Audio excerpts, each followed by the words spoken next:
Cipher के तनाज़े के 3 लोग थे। एक इमरान खान जिसकी गवर्नमेंट को रिजीम चेंज के ज़रिए से साइफर आया और हटाया गया। दूसरा जो उसका बेनिफिशरी मज़ाहिया सियासी अदाकार शोबाज नौटंकीबाज वो था, और तीसरा था बाजवा। अब इमरान खान जो है वो तो जेल में है, जेल में से ना वो कुछ बाहर निकाल सकता है, ना चला सकता है, ना लीक कर सकता है। Imran Khan is out of question. दूसरा जो बचता है शोबाज, या ये हो सकता है कि शोबाज टकराए बाजवे को, और या ये हो सकता है कि बाजवा टकराए शोबाज, या एक दूसरे को ये टकरे, या कोई तीसरा इन दोनों को टकराए। इन दोनों में से किसी एक ने तीसरे को टकरने की कोशिश की, वो तेज निकला, वो इनको टकर गया। ये साइफर था, साजिश थी, नवाजिश थी। नतीजा क्या हुआ?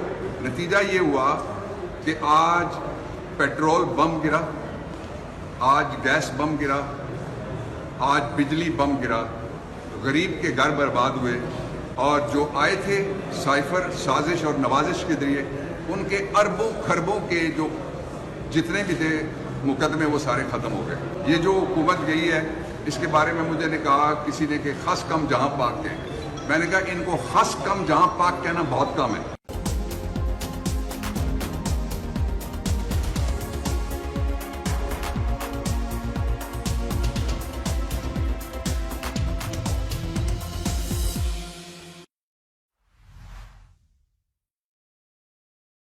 बिस्मिल्लाहिर्रहमानिर्रहीम, अस्सलाम वालेकुम।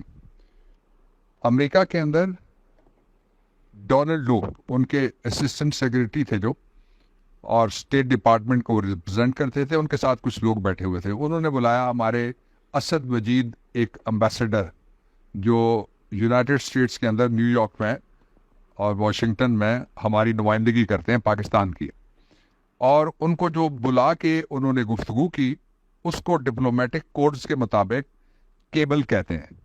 वो केबल हमारे जो वहाँ पे एम्बेसडर हैं पाकिस्तान के, असद मजीद खान ने उस केबल को साइफर, यानी एक कोड होता है पाकिस्तान के अंदर जिसके नीचे साइफर भेजे जाते हैं, और वो जो कोड है वो फॉरेन अफेयर्स के पास होता है, और उसके हवाले से जो बाकी अमूर होते हैं वो एक और डिवीज़न है फेडरल गवर्नमेंट का, वो उसको हैंडल करता है। तो वो एक उस मखसूस तरीके से पाकिस्तान पहुंचता है। ये आया है पिछले साल 2022 के अंदर, उस वक्त हुकूमत है इमरान खान। ये पहला पहलू ज़हन में रखिएगा। जब वो आया तो इमरान खान ने उसको मुख्तलिफ जगहों पे हुकूमत को हिदायत की कि उसको भेजा जाए। एक सुप्रीम कोर्ट में भेज दिया गया, दूसरा उसको पार्लियामेंट में भेज दिया गया, और तीसरा उसको नेशनल सिक्योरिटी काउंसिल जो हमारी है उसके सामने रखा गया, जिसमें सारे इदारे बैठते हैं। उन्होंने उसको डिस्कस किया, और उसके बाद एक डीमार्च यानी नापसंदीदगी का इजहार या मामूली डांट आप कह लीजिए, वो किया गया अमेरिका को कि आपने ये कैसे हमारे अंदरूनी मामलात में और हमारी अंदरूनी जो मुल्की खुद मुख्तारी है इससे मिलते जुलते अल्फाज थे, उसमें मुदाखलत किए। अब उसके बतन से एक निकली MNC, motion of no confidence, Imran Khan को हटा दिया गया। नई जो हुकूमत आई उसमें लोटे थे, ज़मीर फरोश थे, बिके हुए लोग थे, बड़ी भारी तादाद में मंडियां लगी। ये आपके सामने सारा ये रिपोर्टेड है जो मैं सारा बयान कर रहा हूँ, एक लफ्ज़ भी ऐसा नहीं है जो आपके अनरिपोर्टेड कहीं से मैं आपको बता दूं। फिर ये हुआ कि शोबाज जो एक सियासी नोटंकी करने वाला मेहमान अदाकार था उसको लाके बिठाया गया। मुल्क का क्या हाल हुआ ये अलहदा बहस है, मईशत का क्या हाल हुआ ये अलहदा बहस हुए, मुल्क की इज्जत का क्या बना ये अलहदा बहस है, बहू बेटियों और बच्चों की इज्जत और आबरू और बुजुर्गों की दाढ़ियों का क्या बना, उनके सफेद बालों का क्या बना, उनकी चादरों का क्या बना, जो प्राइवेसी ऑफ होम है उसका क्या बना, ह्यूमन राइट्स का क्या बना, कानून का क्या बना, आइन का क्या बना, बिजली बॉम्ब का, गैस बॉम्ब का, और जो पेट्रोल बॉम्ब का क्या बना। ये भी एक अलहदा से जो प्राइस हाइक है उसने ये सारे बॉम्ब पैदा किए। अब आप आ जाइए इससे अगले मरहले पर। फिर उसने आने के बाद शोबाजी की, और उसकी भतीजी ने कहा कि साइफर गुम हो गया और छापा मारेंगे और बरामद करेंगे हम जाके बनी गाला से। फिर कुछ अर्सा गुजरा तो उन्होंने कहा नहीं जी साइफर तो मौजूद है, वो कॉपी है जो वो गुम हो गई है। कॉपी गुम होने पे उन्होंने आजम खान से एक बयान लिया, reportedly, I don't know, Azam Khan ने अभी तक नहीं कहा कि मैंने कोई बयान दिया है। उससे तीसरा मरहला शुरू होता है। ये शुरू हो गया कि जी हम इंक्वायरी करेंगे, और उस इंक्वायरी के जरिए से इमरान खान पे हम ऑफिशियल सीक्रेट एक्ट्स की खिलाफ वर्जी का एक मुकदमा करेंगे। ये इंक्वायरी FIA ने करना शुरू कर दी। इमरान खान को बुलाया, उन्होंने अपना मौक़िफ़ दे दिया जाके, और उनसे पूछा कि आप सवाल भी दें और साथ अगर आपके पास कोई پیپرز ہیں یا ثبوت ہیں کہ کیا لیک ہوا ہے تو وہ بھی مجھے بتا دے. وہ دیور بلینک، ان کو کچھ پتہ نہیں تھا. اب تازہ مرحلہ، جاء الحق و زحق الباطل ان الباطل کان زحوقا. سچ کی فتح ہوتی ہے، اور سچ کی فتح اس طرح سے ہوتی ہے کہ امریکہ کے اندر ایک امریکی جرنلسٹ نے ایک intercept.com نامی اپنی اس کی سائٹ ہے، اس کے ذریعے سے جو امریکہ کا سائفر تھا وہ لیک کر دیا امریکہ کے اندر ہی. اب یہ جب لیک ہوتا ہے تو اب میں اگلے مرحلے پہ جاتا ہوں. جب یہ سائفر لیک ہوتا ہے اس سے پہلے عمران خان گرفتار ہو چکے ہوتے ہیں. عمران خان قید تنہائی کے اندر ہے. عمران خان اٹک جیل میں بند ہے. اٹک جیل انتہائی پروفائل والے خطرناک قیدیوں والی جیل ہے جس میں لوگوں کو بند رکھا جاتا ہے، اس لیے کہ وہ عقوبت خانہ زیادہ ہے اور جیل کم ہے. اس سے اگلا مرحلہ، اس سے پہلے ہم نے یہ مطالبہ کیا، میں پاکستان تحریک انصاف کا، عمران خان کا اور اپنا ہمارا موقف جو ہے وہ یہ ہے کہ ہم نے یہ مطالبہ کیا ہوا ہے کہ سپریم کورٹ کے جج کے ذریعے سے یا چیف جسٹس خود کر لیں یا کوئی کریڈیبل بینچ بنا دیں. جس طرح مشرقی پاکستان ٹوٹنے کا حمود الرحمان کمیشن بنا تھا، اسی طرح سے ایک کمیشن بنائے. یہ پاکستان کی خود مختاری کا سوال ہے، سالمیت کا سوال ہے. اگر کوئی سازش ہے تو اس کا سوال ہے، کوئی نوازش ہے تو اس کا سوال ہے. رجیم چینج ہے کھلی کھلی، اور تاریخیں میچ کرتی ہیں 5 6 7 8. یہ تاریخیں میچ کرتی ہیں کہ امریکہ میں گفتگو ہوتی ہے، امریکہ سے سائفر آتا ہے. اب سائفر جو تھا اس کے اندر 3 بڑے مطالبات بتائے گئے تھے جو رپورٹڈ ہے. یہ جو ابھی بھی سوشل میڈیا پہ آپ دیکھ سکتے ہیں. پاکستان تحریک انصاف کا موقف میں آپ کو تھوڑی دیر میں بتاتا ہوں. ہمارا موقف بتانے سے پہلے سائفر کا پہلا حصہ یہ ہے کہ امریکہ بہادر اس بات پہ ناخوش ہے، اور ساتھ یہ بھی کہا کہ یورپ بھی ناخوش ہے کہ عمران خان کیوں گئے ہیں.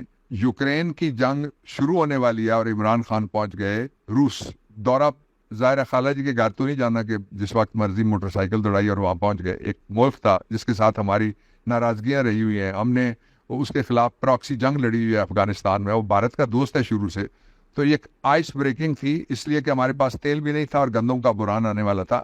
اس لیے یہ پہلے سے طے شدہ، جس میں سارے سٹیک ہولڈرز کی اجازت شامل تھی، یہ دورہ کر لیا عمران خان نے. امریکہ کا موقف یہ تھا کہ وہ نیوٹرل کیوں ہے، وہ کیوں نہیں ساتھ دیتا اور کیوں نہیں وہ روس کے ساتھ مزید تعلقات خراب کرتا جو پچھلے 75 سال سے خراب ہے، اور وہ یہ کیوں نہیں ساتھ دیتا یوکرین کی جنگ کا. یہ دوسرا موقف تھا. اور تیسرا یہ تھا کہ اگر جب میں سائفر کی بات کروں جو رپورٹ شدہ جو ابھی چل رہا ہے ساری جگہ کے اوپر، تو اس میں تیسرا یہ تھا کہ اگر عمران خان کو ہٹا دیا جائے تو سب معاف کر دیا جائے گا، ورنہ پھر بڑا سخت ٹائم آئے گا پاکستان کے لیے. آپ کو یاد ہے پاکستان میں ایسا پہلی بار نہیں ہوا. مشرف کے زمانے میں بھی اس نے کہا تھا کہ تم یا میرے ساتھ ہو یا تم ایول ایکسس کے ساتھ ہو، یعنی جو وحشت گر ہیں ان کے ساتھ ہو اور جو نان اسٹیٹ ایکٹرز ہیں لڑنے والے ان کے ساتھ ہو. اور دوسرا یہ تھا کہ پاکستان کو ہم پتھر کے زمانے میں یا کھنڈر کے زمانے میں یا جو بھی اس نے لفظ استعمال کیے جس کا مطلب یہی بنتا تھا وہاں پہنچا دیں گے. یہ دوسری بات. تیسرا جو تھا اس میں یہ تھا کہ اگر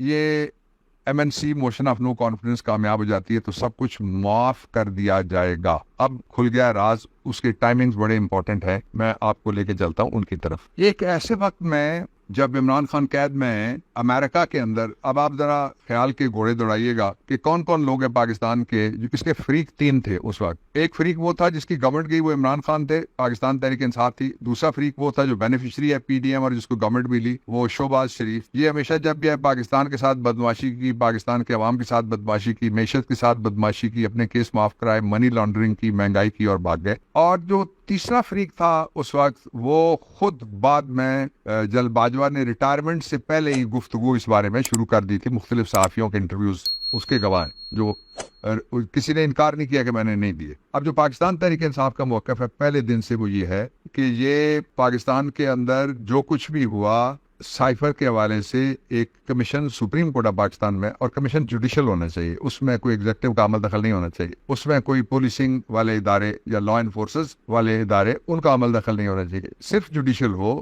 سپریم کورٹ کا، ہو ایپک اور ہو وہ non align to any political party. تو تب اس کے سارے حقائق جو ہیں وہ کھول کے سامنے رکھنے چاہیے. اور 2 اور بڑے معاملات کے حوالے سے بھی ہمارا پہلے دن سے تحریک انصاف کا موقف یہی رہا ہے اور چل رہا ہے. انشاءاللہ عزیز وقت آئے گا جب اس کی तहकीकात हो जाएगी। अब इसका जो बेनिफिशियरी है शहबाज शरीफ, उसके ऊपर दो सवाल उठ रहे हैं। एक तो ये है कि एक तरफ वो साइन कर रहा है ये जो सबसे बेतौकीर बदनाम जमाना जो असेंबली अभी गई है, जिसने अवाम के जीना उसके गले में एक तरफ से जंजीरें डाल दी हैं, दूसरी तरफ से महंगाई की वो कवानीन ऐसे बना दिए जंजीरें गले में और बेड़ियां हैं कि भाग भी ना सकें। और ये बिल्कुल वही सूरत हाल पैदा कर दिया इस पीडीएम की गवर्नमेंट ने जो नॉर्थ कोरिया के अंदर जो सूरत हाल अवाम के लिए और आम आदमी के लिए और गरीबों के लिए। तो ये जो इस पहलू के ऊपर एक नुक्ता ये कि असेंबली टूट रही है, दूसरा नुक्ता ये कि वो थोक के हिसाब से जो माजे गामे फज्जे कसीटे उन सब को उसने बड़े बड़े अहदों पे जिसपे बहुत बड़े बड़े पैसे हैं और बहुत बड़े बड़े पैसे उनकी अपार्टमेंट्स में भी लगते आए हैं, ये रिवायत बड़े अरसे से इस ग्रुप की है जिसको पीडीएम कहते हैं। तो ये वो वक्त है, वो अकेला हो गया, उसकी कैबिनेट टूट गई और उसके साथ ही ये साइफर जो था ये अमेरिका से लीक हो गया। तो जो सवाल उठ रहे हैं, वो उंगलियां उठ रही हैं, उनका जवाब देना चाहिए और जवाब शहबाज शरीफ अपने बयान से उंगली हिला के ना दे। उसके लिए फौरी तौर पे सुप्रीम कोर्ट का एक कमीशन बन जाए जो जुडिशियल प्रोब करे। बात हो रही थी बदनामे जमाना असेंबली खत्म हो गई। मुझे किसी ने कहा कि खस कम जहां पाक, मैंने कहा खस कम जहां पाक इस असेंबली के लिए कहना बहुत कम है। और दूसरा किसी और ने आज कहा, एक वकील ने, कि बड़ी बेइज्जती इनकी हुई है। मैंने कहा बेइज्जती होने के लिए इज्जत होना पहली शर्त है। एक सवाल जिसकी तरफ सबकी नजरें हैं कि निगरान हुकूमत कब तक चलेगी। निगरान हुकूमत 90 दिन से आगे नहीं जा सकती। एक बड़ा ट्विस्ट आ रहा है जिस पे मैं फिर बात करूंगा। वो ट्विस्ट आएगा सितंबर की 16 तारीख को और उस ट्विस्ट के बाद जो फौजी अदालतों का मुस्तकबिल है उसने तय होना है और पाकिस्तान का मुस्तकबिल और ये मसला तय होना है कि निगरान हुकूमत कब तक चलेगी। पाकिस्तान पाइंदाबाद।